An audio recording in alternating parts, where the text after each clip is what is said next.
날부터 비가 와가지고 갑자기 추워졌습니다. 제가 일요일 날 예배를 마치고 신방 가는데 그때 생각보다 옷이 조금 얇아가지고 일요일 날 저녁부터 약간 컨디션이 안 좋더니 월요일까지도 약간 처지더라고요. 이게 감기가 살짝 올랑말랑한지. 이럴 때일수록 여러분 옷 단단히 입으시고 조금 땀이 나더라도 건강하시기 바라겠습니다. 이처럼 갑자기 찾아오는 것은 우리가 저처럼 감기뿐만은 아닌 것 같습니다.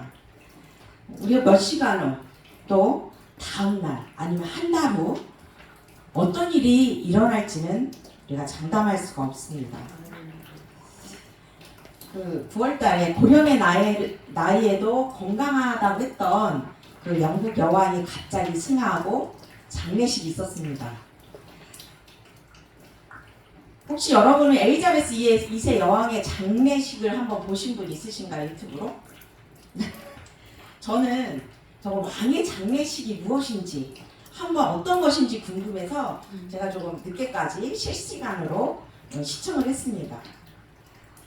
영국을 70년 동안 통치하며 사랑받았던 엘리자베스 2세 여왕, 자신의 96년에 일생을 마친 그 여왕의 장례식은 자신의 모든 책무를 다한 왕으로서 엄숙하고 화려한 장례식이었습니다. 또한 이 장례식은 한 시대를 통치했던 영국의 여왕의 시대가 끝났음을 보여주고 있습니다. 오늘 본문 사무엘상 31장 역시 이 사무엘상의 마지막 장이기도 하지만 이스라엘의 초대 왕이었던 사울 왕의 죽음으로써 그의 시대가 끝났음을 말해주고 있습니다. 사울 왕의 마지막 모습은 길보아 전투에서 패한 길보아 산에서 블레셋에게 이스라엘 백성이 죽음을 당하고 전투 중에 세 아들 요나단, 아비나답 그리고 말기수아가 전사하고 그 자신도 중상을 입고 자결함으로써 끝납니다. 사울왕이 자결한 것은 이스라엘 백성과 세 아들의 죽음 또한 전쟁의 패전은 사울왕에게 앞이 보이지 않은 절망과 블레셋 족속들에게 잡혀 치욕과 모욕을 당한 것이 두려워 선택한 스스로의 죽음이었습니다. 또 사울 왕의 죽음은 왕으로서 끝까지 책임지고 싸우고 살아남아 다음 기회를 기다리는 것이 아닌 이 왕으로서 자신의 책무를 저버린 죽음이었습니다. 네. 하지만 우리가 사울 왕이 죽음을 선택하기까지 그가 얼마나 이 막다른 골목까지 내몰렸는지 세 아들 자식의 죽음과 패전한 전쟁 이후 그 일들을 생각할 때 두려움과 절망감이 그를 짓눌렀고 사울 왕에게는 아무런 희망이 보이지 않았기 때문입니다. 우리 역시 지금 뉴스를 통해 또 세계적인 인플레이션으로 사울 왕과 같은 상황이 우리에게도 점점 다가오고 있습니다. 미국이 금리를 인상한다는 발표와 함께 인플레이션이 잡힐 때까지 이 물가 안정이 될 때까지 미국 연준은 계속 금리를 올리겠다고 발표를 했습니다. 정말 이 말은 무엇일까? 단순하게 생각하면 미국 금리가 올라간다는 건 우리 은행 금리가 올라간다는 말과 같습니다. 제 문제는 부동산에 투자한 많은 영끌족들이 주택대출금 이자 때문에 이 밤잠을 못 자고 있다는 이 뉴스가 심심치 않게 나오고 있고 또 집값 폭락으로 부동산 시장이 침체되어 부동산에 투자한 많은 사람들이 자신이 투자한 돈을 잃을까봐 집을 잃을까봐 불안과 두려움에 차 있습니다. 또 이 엎친 격으로 고물가에 이 가스비 같은 공공요금이 내년에 한 40% 이상 오른다고 합니다.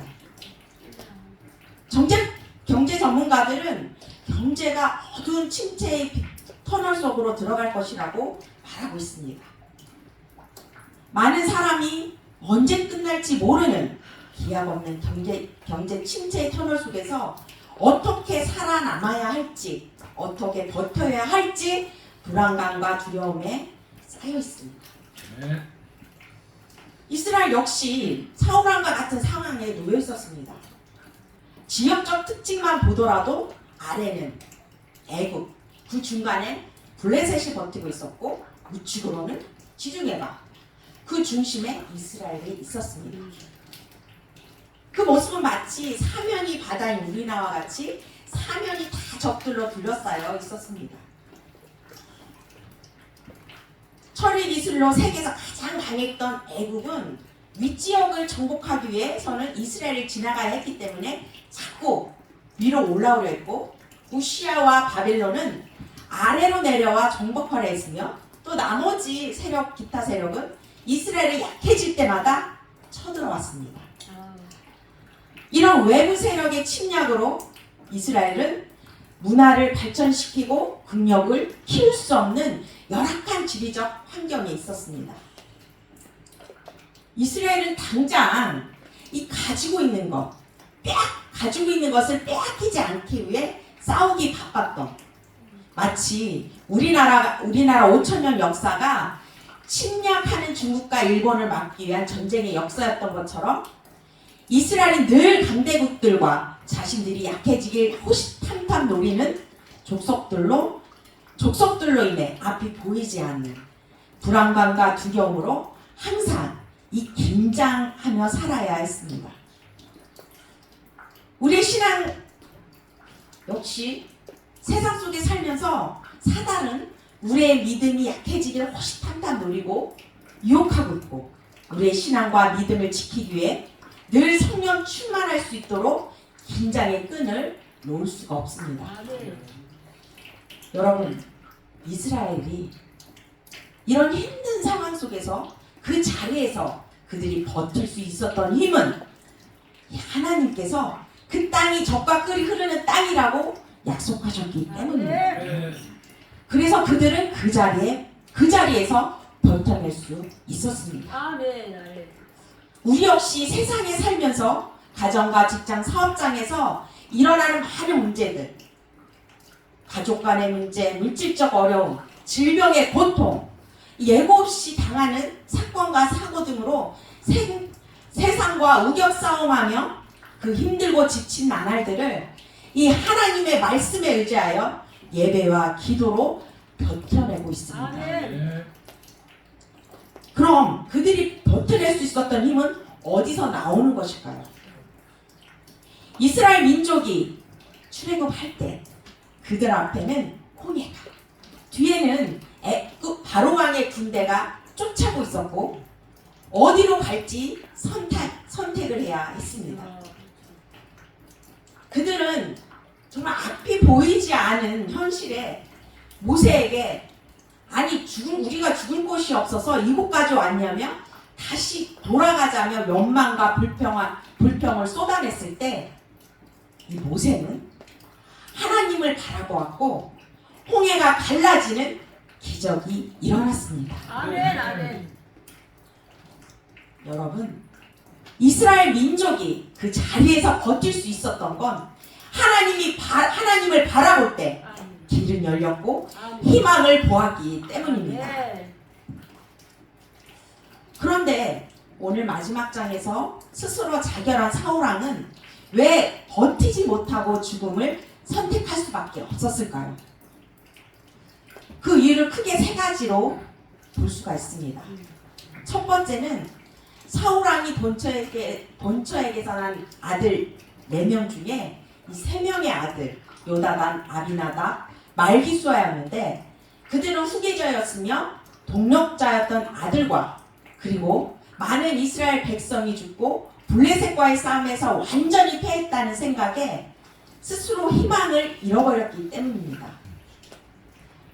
우리가 자살하시는 분들의 특징이 하나, 왜 자살하는가 보면 희망이 보이지 않아 스스로 목숨을 끊는 것을 볼 수가 있습니다. 두 번째, 자신이 포로가 되었을 때 자신이 당할 모욕이 두려워 스스로 깨끗해지고 싶었던 그 인본주의적 신앙을 갖고 있었기 때문입니다. 세 번째는 성경은 사울왕에 대해서 하나님께 기도하며 부르짖었다는 말씀이 없습니다. 성령 충만에 치른 첫 번째 전투였던 길앗 야베스 전투 이후에 이 5번의 전투에서 그는 하나님을 찾지 않았고 말씀의 복종과 순종이 없었습니다. 그럼 사울왕은 처음부터 이렇게 인본주의적 신앙과 하나님을 경외하지 않은 사람이었을까요? 하고 묻는다면 사무엘상 9장 1절 이하의 말씀을 보면 이 사무엘을 소개하면서 그는 잘생기고 건장하고 그리고 베냐민 지파 혈통의 사람이었으며 또 아버지의 잃어버린 안나기를 찾기 위해 에브람 산지와 살리사 땅, 베냐민 땅을 헤매다가 결국 찾지 못하자 아버지가 걱정하실까 걱정된다면서 돌아가자고 말한 것을 보면 그는 효자였을 것입니다. 그리고 함께 간 사환이 습당에서 이 땅에 하나님의 사람을 만나면 우리가 갈 길을 알려주지 않겠냐고 했을 때 사울은 하나님 사람에게 드릴 예물이 없다고 하는 모습에서 이 사울은 하나님을 경외하는 사람, 하나님께 길을 묻는 사람이었다는 것을 알 수가 있습니다. 아멘. 아니 이런 신본주의 사상이었던 사울이 왜 갑자기 인본주의로 바뀌어버린 이유는 무엇일까요? 그 이유는 첫 번째, 가장 큰 이유는 사울은 자신이 왕이 되고부터 하나님께 길을 묻지 않는 사람이 되었습니다. 네. 여러분, 이 왕은 지시하고 명령하는 사람이지 순종하는 자가 아닙니다. 아마 사울은 하나님께서 길을 묻던 종의 위치에서 스스로 명령하고 지시하는 왕의 위치로 바뀌었을 때 사무엘상 9장 3절에서 4절에서 안나기를 찾지 못하고 헤매기만 했던 것처럼 이 자신이 누구와 함께하고 의지하며 순종해야 하는지 찾지 못하고 헤매기만 했다는 것을 사울의 재위 40년 동안 총 6번의 전투에서 그의 신앙적인 모습에서 잘 나타내고 있습니다.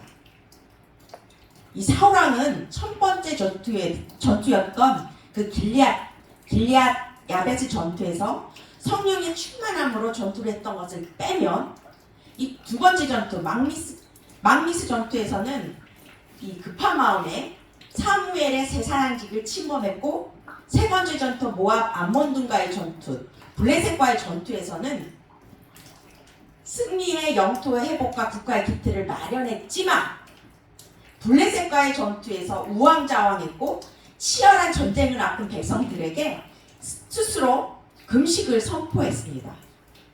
이것만 봐도 그때까지도 사울왕이 이 정신 못 차리고 헤매는 그 모습을 볼 수가 있습니다. 이 모습을 본 아들 요나단은 사무엘상 14절 29절에 나의 아버지께서 이 나라를 곤란하게 하셨다라고 말합니다. 이 전투는 사울왕이 아닌 사울왕의 아들이었던 아들 요단한에 의해 승리합니다. 네 번째 전투 아멜렉 전투에서 하나님께서 모든 것을 못 살아라고 했지만 사울왕은 우량 소와 가축을 남겨 하나님의 명령을 어기는 불순종의 모습을 보여줍니다. 그리고 5번째 전투에서는 엘라 전투 유명하죠. 골리앗이 두려워 벌벌 떨고 있을 때 다윗이 여호와의 이름으로 이스라엘 승리를 안겨다 줍니다. 그리고 6번째 마지막 전투에서는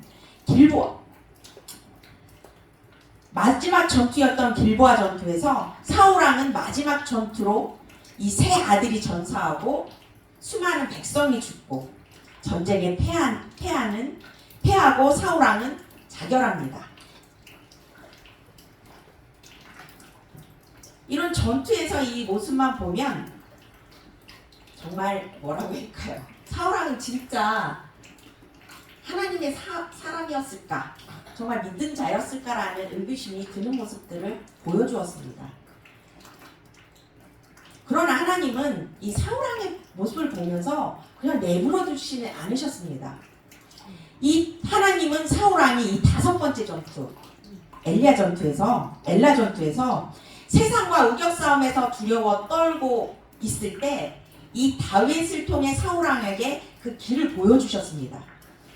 블레셋의 골리앗의 강압 때문에 두려워 벌벌 떨고 있던 사울왕에게 하나님은 다윗을 보내어 다윗이 하나님의 이름으로, 여호와의 이름으로 승리하는 것을 보여주면서 이 사울왕에게 어떤 길을 가야 하는지 그 길을 알려주셨지만 사울왕은 깨닫지 못했습니다.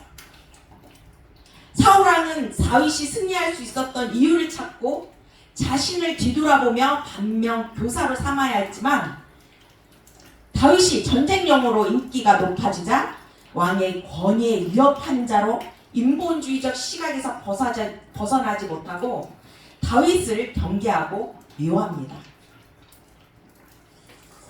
여러분, 이 사울왕은 자신이 사무엘 제사장직을 침범했을 때 소와 가축까지 남김없이 다 죽이라는 하나님의 명령을 불순종했을 때 이 마지막 전투에서 새 자식들이 전사하고 백성들이 죽어가는 모습과 자신도 중상 입고 전쟁에서 패했을 때 그 앞이 보이지 않은 두려움과 절망 속에서 이 적군에게 잡힐 수치와 모멸감을 받을 바에야 이 죽음뿐이 답이 없다고 생각했던 사울왕은 이 살레 없는 자들이 와서 나를 찌르고 모욕할까 두려워하노라 하며 이 자결하며 끝까지 스스로 자신의 의를 살며 하나님께 무릎 꿇고 자신의 죄를 자백하며 회개하지 않았습니다. 그럼 이스라엘 2대 왕으로 가장 존경받았던 다윗은 왕이 되고 나서 사울왕과 달랐을까요? 다윗 왕도 왕이 되고 어느 순간부터 어느 순간의 어느 날이었겠죠. 그 어느 날 모욕하던 부하 우리아의 아내 바세마를 보고 이 한눈에 반해 그녀를 궁으로 데려와 죄를 범하게 되고 또 그 죄를 감추기 위해 그녀의 남편이자 자기에게 충성스러운 부하였던 군인 우리아를 모략으로 전사하게 합니다. 이러한 다윗의 행위를 본 하나님은 예언자 나단을 보내 다윗을 꾸짖습니다. 근데 그 꾸짖는 그 상황을 우리가 자세히 볼 필요가 있습니다. 다윗은 왕으로서 그 많은 신하들 앞에서 자신을 꾸짖는 나단 선지자 앞에 조금도 부끄러워하지 않고 무릎을 꿇고 진심으로 자신의 잘못을 인정하고 뉘우치며 하나님께 회개합니다. 여러분, 다윗 인생을 보면 우리와 같이 실수가 많은 사람이었습니다. 그런 인생이었던 다윗은 사도행전 13장 22절 말씀, 내 마음에 합한 사람. 여러분, 하나님은 내 마음에 합한 사람이라고 다윗을 지칭해 주셨습니다. 아니, 이렇게 실수도 많고 정말 생각지도 않은 죄를 이렇게 많이 범한 사람한테 어떻게 하나님 마음에 합한 자? 저렇게 죄를 많이 졌는데? 근데 여러분, 분명히 하나님께서는 다윗을 내 마음에 합한 자라고 한 이유가 있었을 것입니다. 바로 그 이유는 무엇일까요? 그렇게 실수도 많고 죄도 저질렀던 사람인데 그 이유는 사울은 두려움과 절망 위기 때마다 죄를 지었을 때 하나님께 자신의 죄를 고백하며 회개하지 않았습니다. 그러나 다윗은 두려움과 절망 위기 때마다 자신이 죄를 지었을 때 하나님께 자신의 죄를 고백하며 회개하는 사람이었습니다. 사울이 마지막 순간까지 하나님의 이름을 부르지도 찾지도 않았다면 다윗은 일생을 늘 하나님을 찾고 여호와의 이름을 부르짖으며 여호와의 이름으로 승리하는 사람이었습니다.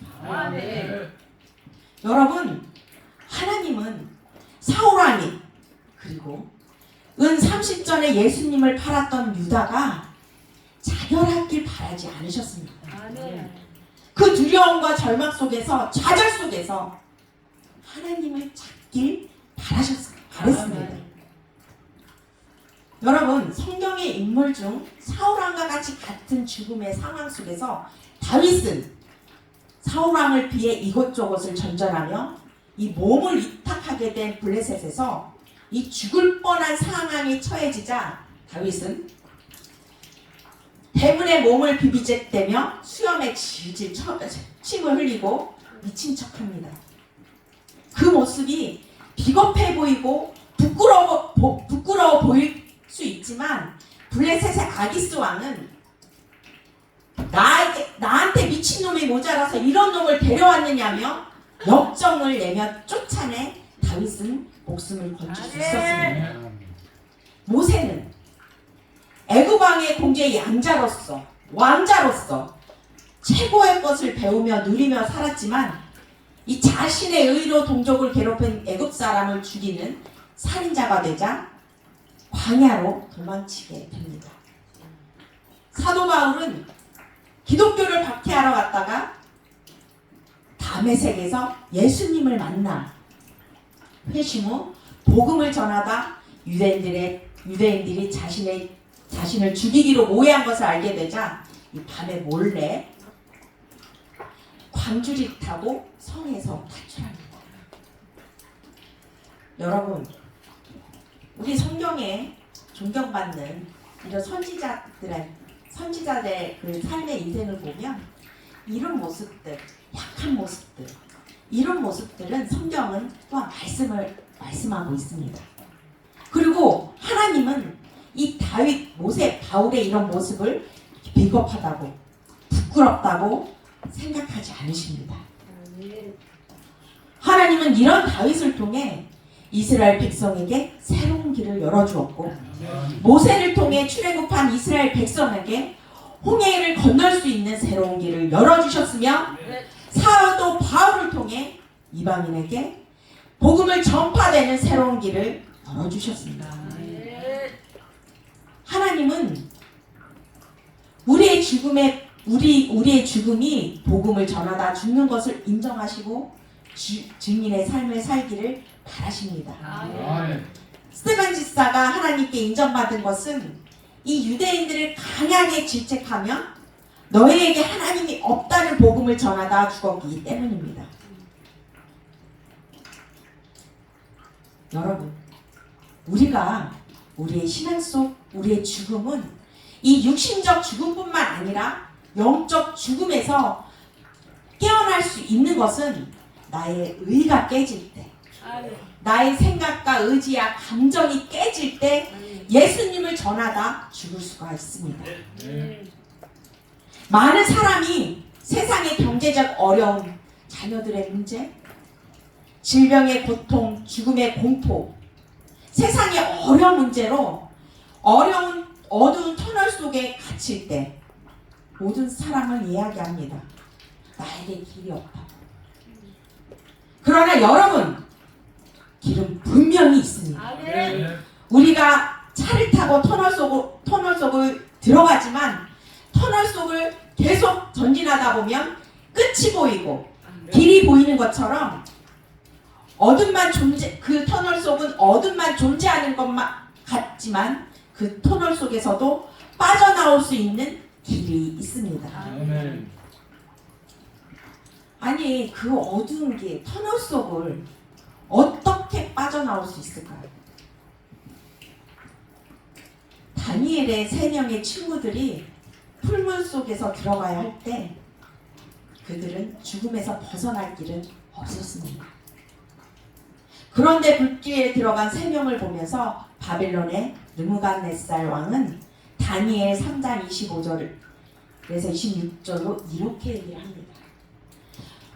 왕이 또 말하여 가로되 내가 오니 결박되지 아니한 4사람이 불가운데로 다니는데 상하지도 아니하였고 그 넷째의 모양은 신들의 아들과 같도다 하고 느부갓네살이 극렬히 타는 풀무 아구 가까이 가서 불러가로되 지극히 높으신 하나님의 종 사드락 메삭 아벳느고야 나와서 이르러 오라 하매 사드락과 메삭과 아벳느고가 불 가운데서 나온지라. 아멘. 아니 분명히 빠져나올 수 없는 풀무 속에 이 세 명을 집어넣었는데 분명히 세 명을 집어넣었는데 이 왕이 보니 네 명이 불 가운데 있는 게 보였습니다. 그 네 번째 모양은 신들이 아들과 같도다 하는 말에서 그 한 명이 바로 예수님이셨고 이 불 속에서 세 친구를 예수님께서 지켜주고 계셨습니다. 이 다리오 왕 때 바사의 다리오 왕 때 다니엘이 사자굴에 들어가 죽을 수밖에 없는 상황이었습니다. 다니엘 6장 22절로 나의 하나님이 이미 그 천사를 보내어 사자들의 입을 봉하셨으므로 사자들이 나를 상하지 아니하였사오니 이는 나의 무죄함이 그 앞에 명백하오며 또 왕이여 나를 상했지 아니하 나는 왕의 앞에서도 해를 끼치지 아니하였나이다. 아멘. 다니엘도 사자굴에 갇혔을 때 죽음 위기에 있을 때 주님께서 천사를 보내 다니엘을 지켜주셨습니다. 아멘. 여러분, 우리가 길이 없다고 생각할 때, 내 인생이 막막하고 차라리 죽는 게 편하지 않을까 생각할 때, 나에게 모든 희망과 소망이 사라졌을 때, 다윗과 같이 여호와의 이름으로 나아갈 때, 우리는 어두운 터널 속에서 벗어날 수 있습니다. 우리에게 예수님은 십자가 사건을 통해 예수님께서 십자가에서 죽음의 길로 가셔야 했던 건 사망의 죽음을 이겨내시고 다시 부활 승천하셔서 우리에게 하늘의 길을 열어주시기 위해서였습니다. 요한복음 14장 6절 말씀 내가 곧 길이요 생명이니 곧 나로 말미암지 않고서는 아버지께로 올 자가 없느니라. 아멘. 말씀처럼 여러분 우리가 어두운 터널 속에 있더라도 분명히 길은 있습니다. 아멘. 그 어두운 터널 속에서 예수님께서 우리와 함께 하시면 됩니다. 아멘. 어느 집산 권사님인가 요번에 이 작년부터 위기가 오면서 이 자녀들 중에 사업하는 자녀가 있었는데 흔들리고 자금 압박이 들어오고 빚이 거의 30억 정도가 지셨나 봐요. 근데 그 전에 아들을 도와주고 싶은데 그 전에 2년 전에 이게 뭔가 저기 할 게 있어서 남편 하는 거를 대출을 받아놓은 상태라 이게 도와줄 구멍이 없는 거예요. 그러니까는 친척에다가 돈을 구할 수도 없고 워낙 크니까 금액이 어떻게 도와줄 수가 없으니까 부모 마음에 애가 타고 정말 가슴을 치죠. 해줄 게 없으니까. 그러니까 이분이 그거에 스트레스를 받아가지고 병이 나셨어요. 온몸에다 그 스트레스로 병이 나셔가지고 그분이 그러시더라고요. 아무리 앞뒤로 둘러보고 아무리 자기 인간 생각을 해봐도 길이 없더래요. 다 막혀서 깜깜하대요. 그래서 이분이 그때부터 기도를 시작하신 거예요. 작정 기도를. 교회에서 막 무릎 꿇고 기도하면서 기도하는데 딱 그 마음이었어요. 아 정말 하나님 분이 붙잡을 게 없구나. 그러면서 계속 기도를 하는데 하나님께서 평강을 주시더래요. 아 정말 하나님께서 나만 바라보고 가라시는구나. 내가 정말 앞뒤로 둘러봐도 솔직히 이거를 누구한테 호소할 데도 없고 말할 데도 없고 창피하고 그리고 아들은 도와줄 길 없고 그러다 보니까 이 아들이 좀 믿음이 흔들리기 시작을 하는 거죠. 그러니까 이분이 기도는 자기가 어찌할 수 없는 그 상황에서 내가 하나님을 붙잡고 갑니다. 주님 빚을 갚고 그게 문제가 아니라 저 아이가 하나님을 놓치고 넘어지고 하나님 믿는데 소홀하지 않게만 해주십시오 라는 그 기도가 나오기 시작하시더래요. 그분께서. 세상의 금리 문제가 아니라 내 자녀가 하나님을 외면하고 이거를 버티고 견디지 못하고 가면 저와의 믿음이 다 사라지겠구나. 하나님 곁에 떠나겠구나. 그 생각이 확 드니까 하나님 앞에 막 매달리는 기도뿐이 안 나오더라. 이 말씀을 하시더라고요. 돈의 문제는 2차 문제. 첫 번째가 하나님한테 절대 떠나지 않게 해달라. 아멘. 이 말씀을 하시더라고요. 오늘 이 말씀도 사울왕이 세상을 바라보고 자기한테 아무런 희망이 없고 자녀 동력자였으며 후계자였던 그 자녀들이 다 죽고 세상에 대한 그리고 이스라엘을 치리해 나갈 수 있는 그 희망을 모두 잃었을 때 사울왕은 스스로 택한 건 죽음이었습니다. 하지만 오늘 다윗 왕을 봤을 때 모든 실수가 많고 참 어떻게 저런 사람이 왕으로서 그러면 어떻게 하나님은 저 사람이 자신 마음에 합한 자라고까지 말씀하셨을까라는 의문은 들지만 다윗은 끝까지 하나님한테 질문하고 묻고 자기가 잘못하면 이 무릎이 굉장히 비싸지 않은 무조건 하나님 앞에 무릎 꿇는 이런 사람이었습니다. 두 사람의 인생의 차이를 보면 어떤 차이가 이 사람들을 인생을 바꿨는지를 우리는 알 수가 있습니다. 사울과 같이 자신의 의지로 세상과 우격다짐 싸움할 때 이 세상이 주는 두려움과 절망 속에서 짓눌려 죽는 자가 되어버립니다. 하지만 이 다윗처럼 세상 속에서 우격 싸움할지라도 회개하며 하나님과 함께 하나님의 여호와의 일을 선포하며 나아갈 때 길이 보이지 않은 그 어두운 터널 속을 지나갈 수가 있습니다. 아멘. 지금 이 시간 우리는 누구는 지금 물질로, 어느 분은 질병으로, 어떤 분은 가정 문제로, 직장과 사업장에서 세상과 우격 싸움하며 우리의 신앙이, 우리의 믿음이, 기도가 약해져 마음이 어두워지는 이 어두운 터널 속에 계십니까? 여러분 회개하십시오. 기도하며 찬양하십시오. 여호와의 이름을 부르며 담대히 앞으로 나아가십시오.